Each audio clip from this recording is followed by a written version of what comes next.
1600. So they just could be waiting. They could be expecting price to increase, or they could be kind of betting on that. So the whole idea, and that was a good question.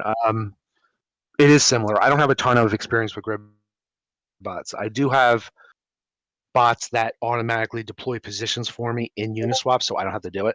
I don't have to come in here and calculate this. I have an API on the back end that I can just plug the prices I want in, and the bot will deploy the pool for me using my wallet funds. And it's all self-custody, so there's no exchange in the middle. There's no centralized exchange. And that's why I try to approach it. And feel free, if anybody has, if they do this sort of stuff, if they do it a different way, feel free to chime in, because this can be a discussion.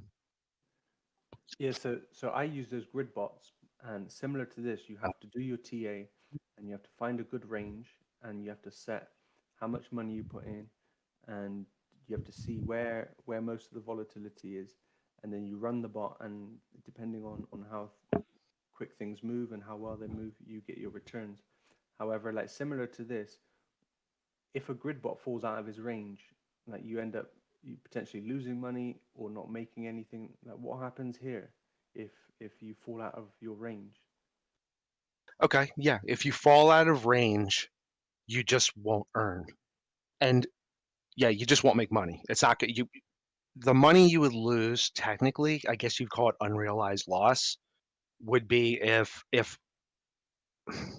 you're not going to really run into this with like a stable pair like Ethereum and pegged to USDC. But if you have some crazy exotic pair and one of the pairs goes illiquid and drops out, you're going to lose the value of that, which is why you got to be extremely careful with the pairs you pick. But you can earn way more. For example, I don't know if anybody knows what Axie Infinity is, but it was this S coin for a game, like, I don't know, 2 years ago, and I ran pools for that, and they were highly volatile, and the volume was insane, and I would stay in these pool ranges, and and I was deploying a considerable amount. Now, you can automatically, there are ways, with API and programming, to, if it falls out of a certain range, you can just have it liquidate your position or sell your Axie or swap something for you.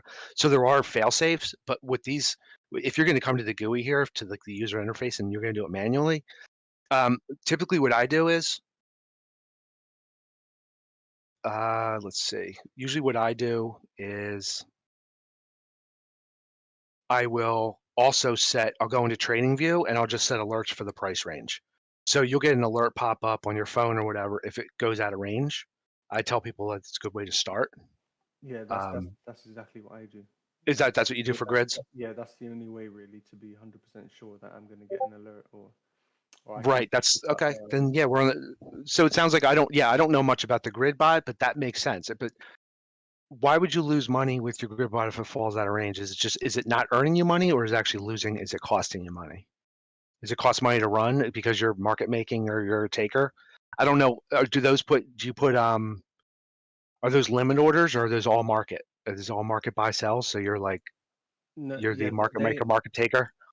so they're all limit orders, and they're really, you can space out how far they are sort of percentage wise, like 1% or 0.5% or 0.1%, and basically as the price goes up and down, it just buys and sells for you really quickly. It's like what they call it, high frequency trading, Got it. and you set a range, and yeah, as soon as the price goes up and down, it buys and sells, buys and sells. Yeah, your percentage return is a lot lower than a full move if you was to trade manually, but it's kind of guaranteed and is less risky. But if the price falls out of range, you could end up just holding the asset if you have no stop losses set. Understood. I So got you. So yeah, that's yes, what. that would be the risk. Is the same here as if you had an exotic pair, you have the risk of holding that exotic pair. Like, I don't think nobody in here is really that concerned about holding Ethereum or USDC. I mean, like, at least you're holding Ethereum, right? So like, this would be a quote unquote stable. This is a stable pair. That's why you kind of earn less fees on it. But the volume on here is nuts. So you'll get $800 million in volume here. We had a volume somewhere. Where was it? I had it up. That's the trading pools. Yeah, I just got Where's kicked out of your our? stream. So, I mean, if somebody can jump out of the stream, what I'll do is I'll pick up the stream and then I'll restream it. Oh, it's getting people getting booted. Yeah, I just lost the stream. Uh, Yeah, on Discord, there's like a limit to how many people can watch. oh wow, there's like this. there's like 60, 80 people in here or something crazy. Okay. Yeah, so what we used to do is someone else jumps out and then they pick up Yeah, and there's restream. 50. I think 50 is the limit. All right, I'll jump out. Nice one. When can I jump in? Will it just let me, or? Yeah, what I'll do, keep an eye out for my screen and I'll restream this. All right.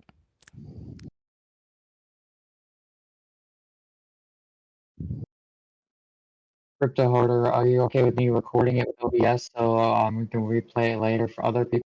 That's fine. Sure. If nobody else minds, I don't mind. Okay. Let's see. So we were just talking about our. Here's the range we were looking in. There you go. It should be streaming now. Okay.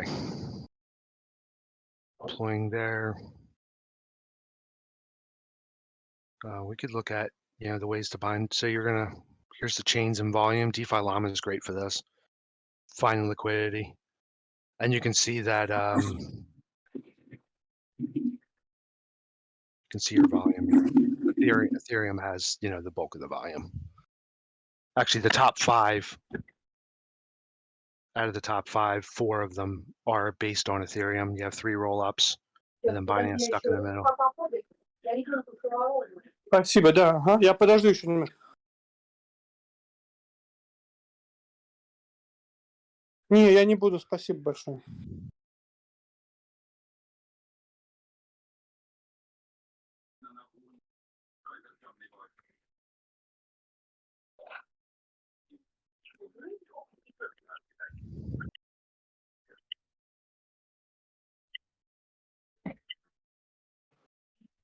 We still here?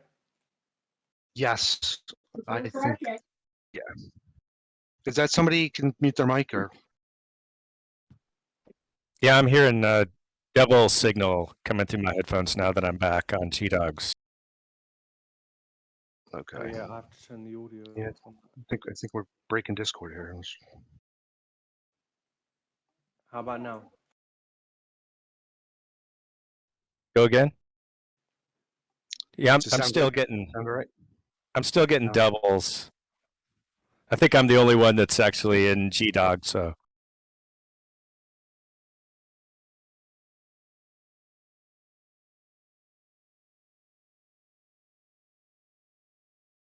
Okay.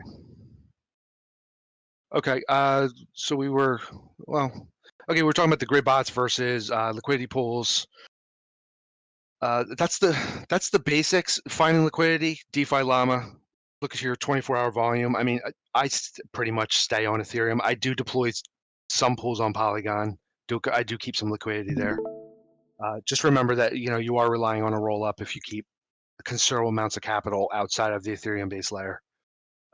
So I go where the volume is. I go battle tested environments. Like I'm not out here trying to risk money in a pool that I've never had an issue even on the roll ups. Never even had not one issue, but it's still like I wouldn't recommend. You can see, look at this 24-hour volume on Solana running dexes, 23 million bucks. Yeah, your fees are less over there. Yeah, it's going to cost you probably less to get started. You're going to make less because the volume's lower. Demand is obviously not there, and you can see the drop here, the weekly drop got killed from to outages and stuff. I just wouldn't. It's 1.5% of the total DEX volumes on Solana, and with we know how that chain is.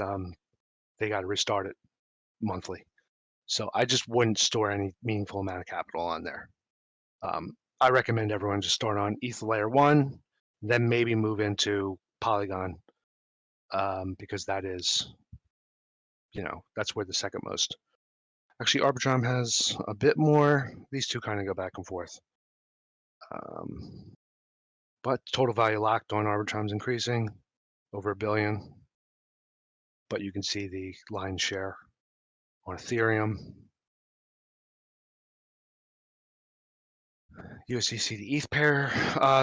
Okay, so there are version 2 pools. I don't know if I want to get in. This is the returns are higher. They're 1%. They're more exotic pairs. It's called Uniswap version 2. You'll see this is where a lot of people trade Hex. Listen, if Hex is in a really nice range, it's great to scoop some and run some for a little bit. But I think it's best to start with a reasonable size. So you're getting returns on your gas fees. You have to subtract that, obviously deduct that from total earned, and that's what it'll show up as. I can't deploy a pool from here because this wallet isn't completely set up. But what it would look like, it would basically just have your earnings once you entered, and it would say claim reward.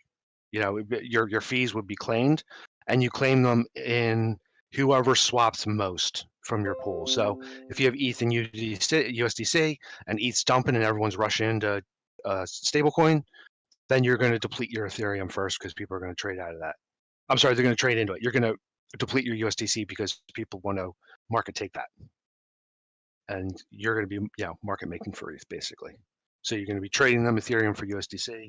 Your USDC is going to increase. When you go to claim your fees, whichever one people bought or sold the most of, you're going to claim some ratio of USDC to ETH, and you can either claim it all as wrapped ETH, WETH, which makes it easy, and then you can just unwrap that later, or you can claim it as USDC, take that as profits. Typically what I'll do is if I'm doing a pairing like this, all the USDC, I'll just calculate that and move it out of the wallet, and that would be realized profits.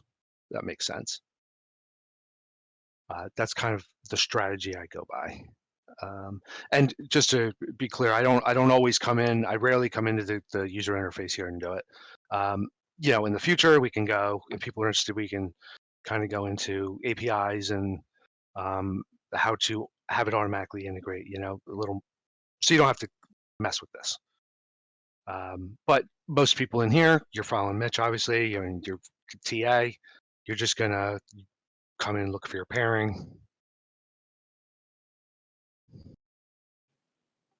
Can you hear me, Order? I can. Nice. Yeah, I had to mute the streams or something was going on. But just quick question. So if you do use the API, like, do you use another tool to manage that, or is it actually manually written code? Some of it's manually written. I have a team that will write, if I need smart contracts, they can write them for me. Typically that's what I offload that stuff for. And once they're created, they're your own. They can't be changed. So you can trust them. And I just strongly, if you're going to have somebody do it for you, you got to know who you're dealing with. Like, these are people that work with me, so I can trust them. But you want to make sure that if you don't know what's going into a smart contract, do not take it from anybody. I don't care who it is. Make sure that I don't want to provide routes for that sort of stuff. But if you know somebody who can develop smart contracts, who knows Solidity for Ethereum, some of the programming languages, then you can find reputable people that are going to do it for you. But I use Trade Butler as well, which is a token, which is a trading bot that runs on Ethereum and other smart chains. Cool. And that Cool, one's man. just traded. Yeah. So let's see here. What else can we go into? Is this pretty clear to everyone? I'm kind of throwing this together and going through the process. I don't know kind of where people are, what they know about. If I kind of started in a weird spot, so if there's any feedback, I don't. If I could elaborate on something, let me know. Well, with stuff like this, generally, I just kind of go with somebody who has no idea what, has never been in Uniswap or anything like that. Could be helpful, just because I'm speaking for myself. This is all new to me. So. Yeah. Right. Okay. And I think this kind of is that entry level. If you know how to come in here, you have a MetaMask or your wallet of choice. I do not have on this system. Yeah, I don't have this one I don't have that set up. So I can't really, well, maybe on another, another session when I kind of get some, yeah, I could show that. Yeah, Um, another session in the future would be extremely helpful. The yeah, I can do, first time's always the pain, and then work out the kinks. yeah, because I'm not quite sure. I mean, this is not, G-Dog and I kind of just brought this up and like, hey, people were asking about it. And there was also just general swapping questions in the chat, which is why I kind of moved in this direction. So people were paying like crazy fees and getting ripped off. And I was like, whoa, try this, this, and this. And people were like cutting their fees in 75% off their fees. So I found that helpful, that people were getting some value from it. So I figured, hey, if we can do liquidity pools, if there's any swapping questions, the different, we can go more into smart contracts and the types and the different level, the different dexes, because there's a whole bunch that a lot of them are just cookie cutter. So what they do is they'll take a Uniswap and they'll just fork the code and then deploy it under like a multi-chain. Like a good one is Matcha.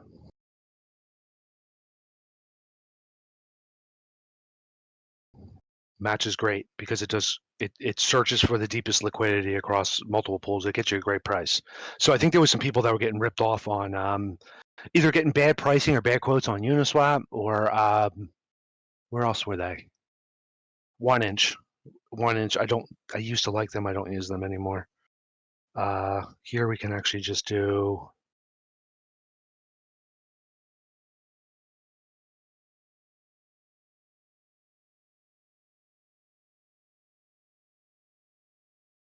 Just do a test here.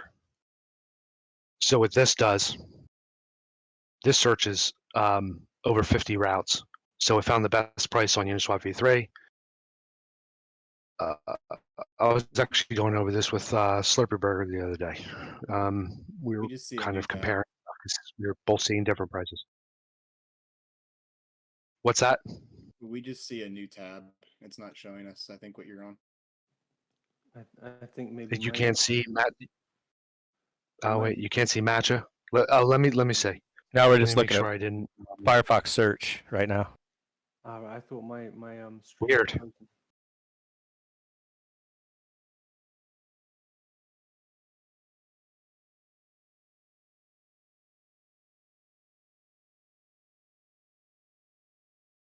I think this computer is just getting absolutely destroyed right now.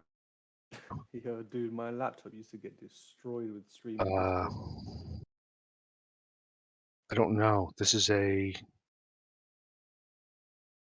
brand new system, brand new browsers.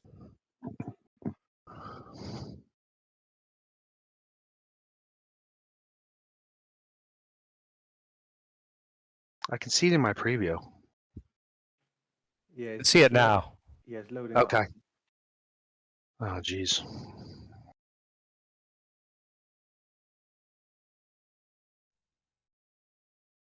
Hey, Crypto Hoarder, why do you prefer Matcha over 1inch again? Sorry, I missed that part. Yeah, it's a better router. I think it finds better route. It's more efficient. This one searches, I think, 55 routes. I don't know what the latest on 1inch is. I know that I have better performance here. Let's see if I can just do tether. Gotcha. Thanks. Yep. Yeah, so best one's here. I was trying to click here. There we go. We're searching 51 exchanges. So you can see here that where 0x is a great protocol. That's actually, some of these are gasless, depending, because those are rollups. Some of them are, we can go over the rollup types, optimistic versus ZK rollups and zero knowledge proofs. We can go over that stuff eventually. Like ApeSwap, you'll see these like, they're just generic forks, and they have their own S coin attached to them. Some of them. I just don't get involved in a lot of those. Some of these I've never even. I think we've heard of Cream Finance. A lot of us. That was a performer not a couple of years ago. Yeah, Quick Swap is another big one. That's just a Uniswap fork. Pancake Swap, you'll notice that one on Binance Smart Chain, which I pretty much stay away from. Sushi Swap is another one that's just, these are just Uniswap forks. But there is liquidity there, and there are people deploying pools there. So you do want to check them for the best price, because sometimes it won't be. See, look, they found Uniswap V2 because I'm buying a considerable amount, and you dive into deeper liquidity here. So you can move from the V3 protocol to the V2 when you have larger swaps. And it can be a bit more expensive to swap it, but the person that is providing the liquidity, the market maker, they're going to make more money. This should switch to no, it's still on V2. Let's see if we can get it to switch to V3. Oh, it's because it's USDP pairing, I think. It's still V2. I guess that's just where the best price is. I don't want to do this. I want to do this.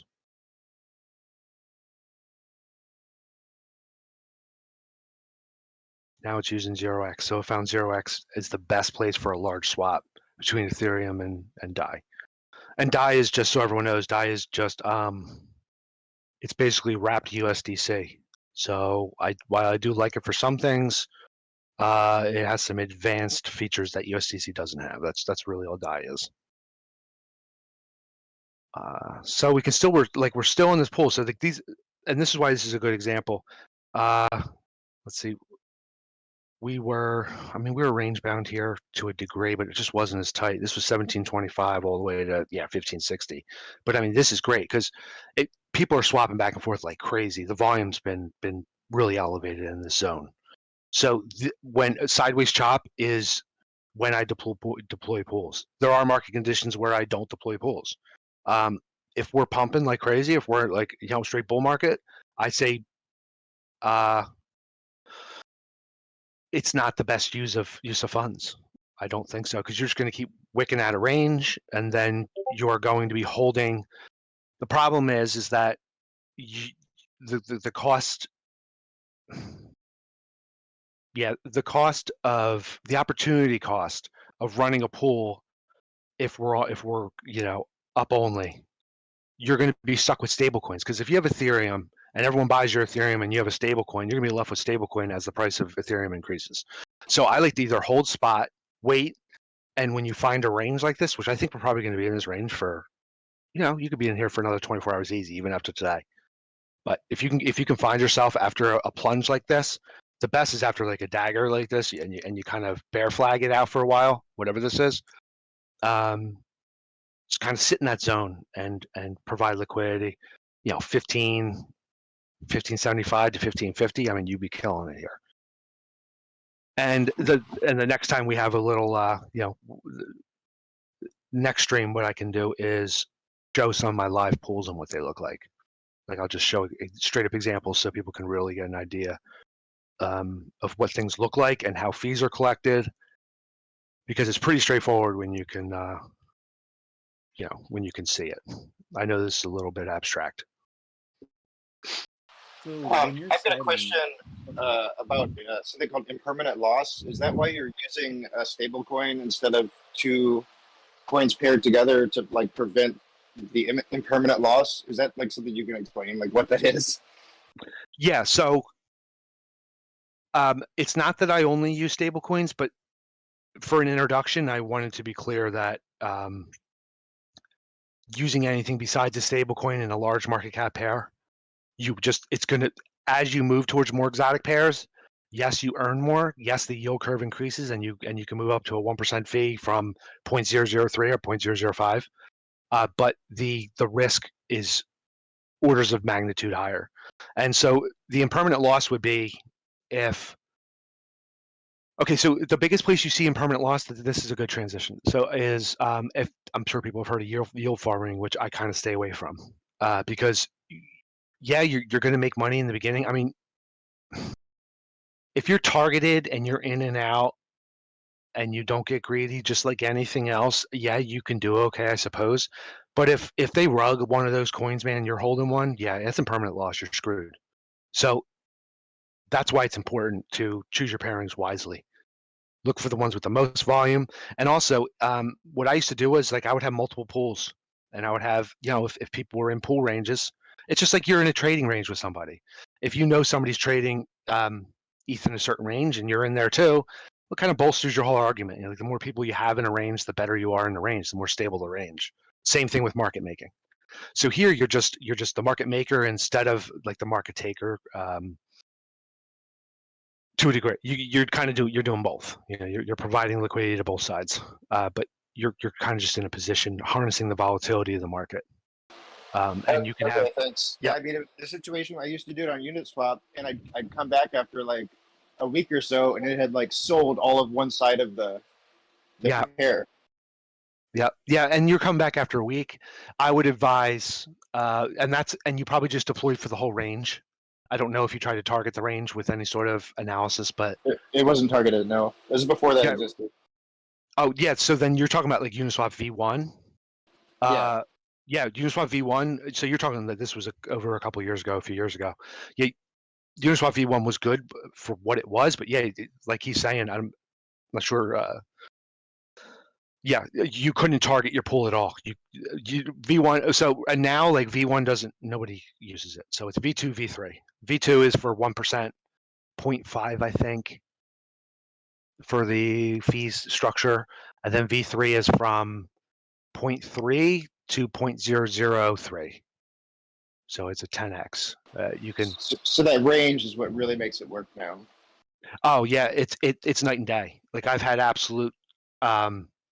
I've made killings where you can deploy $100,000 in a pool, say 50K of USDC and 50K of ETH, and in a range like this, you know, $1,000 in 24 hours, $1,500. And yeah, like that's Cool. Thank what you you. can earn. Thank you. Yep. And of course you can go a bit smaller. I think there is.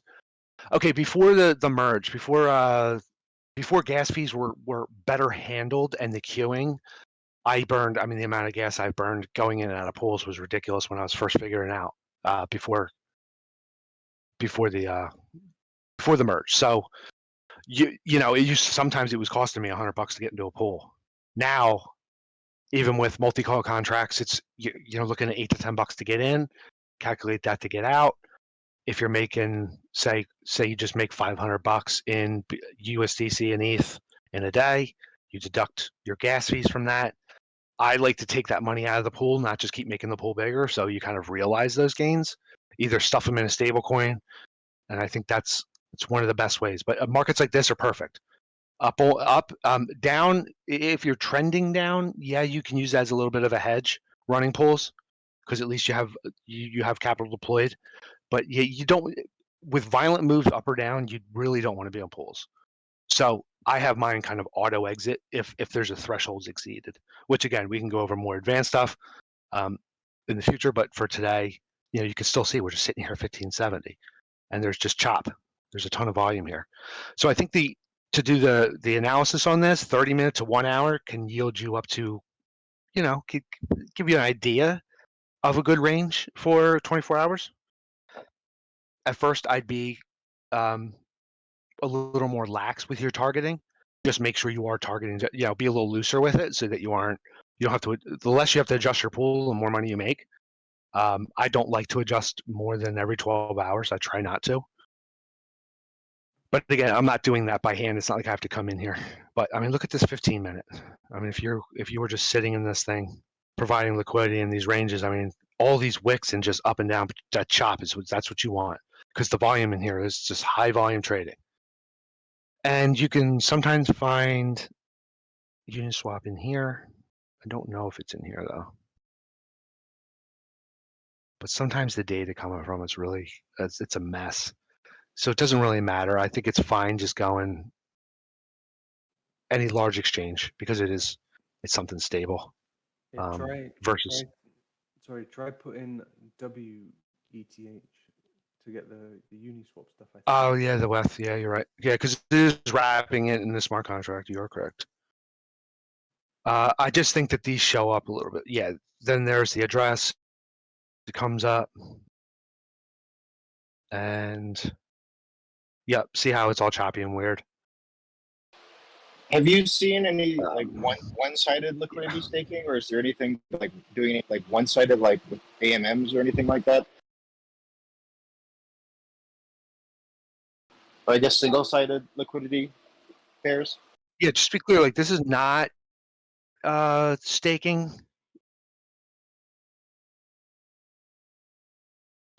I just didn't know if there are alternatives. I used a product called Um, Bancor for a little while, and their pitch was single-sided liquidity.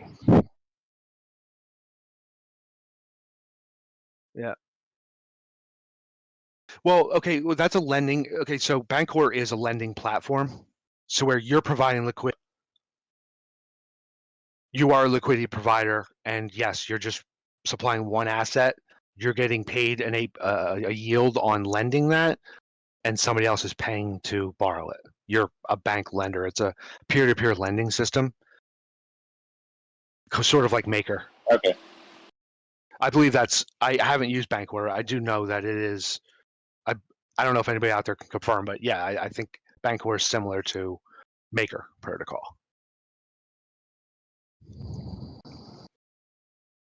So I think that's, we're coming in on 45 minutes to an hour. I just wanted to get a general overview here, and I think, I don't know, tried to provide the basics, and I can put together, show a live pool next time. I can go over a little more L1 versus L2 swapping. I can launch pools in a couple different environments so that, it's, like I was saying, a little less abstract.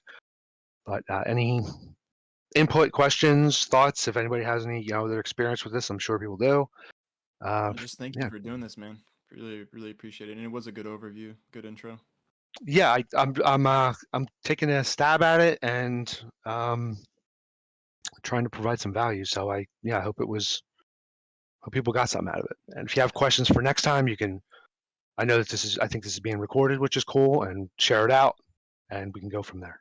Yeah, I was Yeah, thinking thank you. next time, like in OBS, if you record it, just like it'd probably be a good addition to the apprentice videos and that kind of thing. Good education.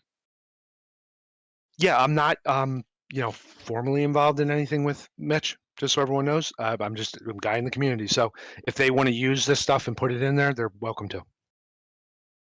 And then I'll also be on my main rig next time, my desktop. I'm sitting here on a Linux notebook, lightweight. This thing's an ultrabook, so it's getting destroyed right now.